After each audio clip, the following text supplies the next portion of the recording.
মধ্যে প্রচুর আনরেস্ট তৈরি হয়েছে, মনে অনেক প্রশ্ন জেগেছে যে কেন এমনটা হবে, কেন এই জেন্ডার বেসড ভায়োলেন্স দিনের পর দিন বেড়ে চলবে এবং আমাদেরকে চুপ করে সহ্য করতে হবে।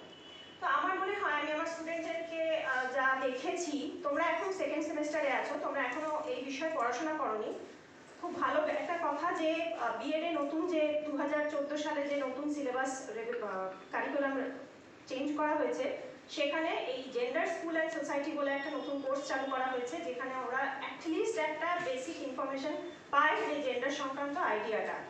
তো জেন্ডারের বেশ কিছু থিওরিটিক্যাল দিক রয়েছে যেগুলো আজকে আমরা জানতে পারবো, এবং তার কিছু ব্যবহারিক জায়গা রয়েছে যে সেগুলো জেনে আমরা আমাদের বাস্তব জীবনে, আমাদের সমাজ জীবনে সেটাকে কি করে প্রয়োগ করতে পারি। এখানে যারা তোমরা রয়েছো তারা সকলেই অ্যাডাল্টস, এবং তোমরা আমাদের সমাজে যে সমস্যাগুলি রয়েছে সেগুলি সম্পর্কেও আগ্রহ, তোমরা সেগুলো সিলেবাসে পড়ছো। সুতরাং আমার মনে হয় যে আজকে আমরা যে দুজন বক্তাকে আমাদের সঙ্গে পেয়েছি, প্রফেসর ডক্টর সোনালী মুখার্জি ম্যাডাম, তোমরা নিশ্চয়ই ম্যাডামকে আগেও দেখেছো।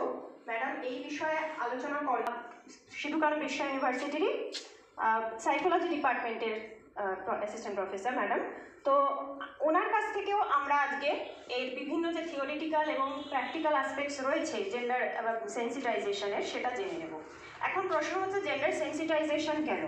বিষয় হলো যে আমাদের সবার আগে সেন্সিটাইজড হতে হবে, এই বিষয়টা সম্পর্কে জানতে হবে যে কি মানে জেন্ডার জিনিসটা কি। অনেককে জিজ্ঞাসা করলে এখন এই মুহূর্তে দাঁড়িয়ে হয়তো আমরা সবাই বলবো যে জেন্ডার মানে যেটা লিঙ্গ, মানে যেটা মেল ফিমেল, এটাই বলবো। কিন্তু তোমরা পরে সিলেবাসেও জানতে পারবে যে জেন্ডার শুধু ওই অর্থে ব্যবহার করা হয় না, এর যদি বাংলা করা হয় তাহলে সেটা দাঁড়ায় সামাজিক লিঙ্গ।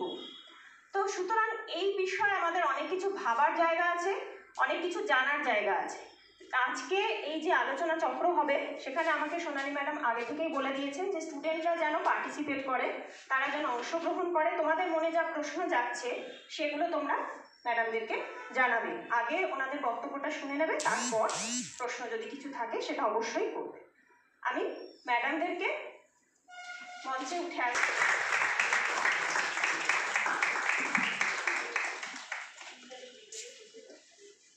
আচ্ছা, স্বাগতা চলে আসো।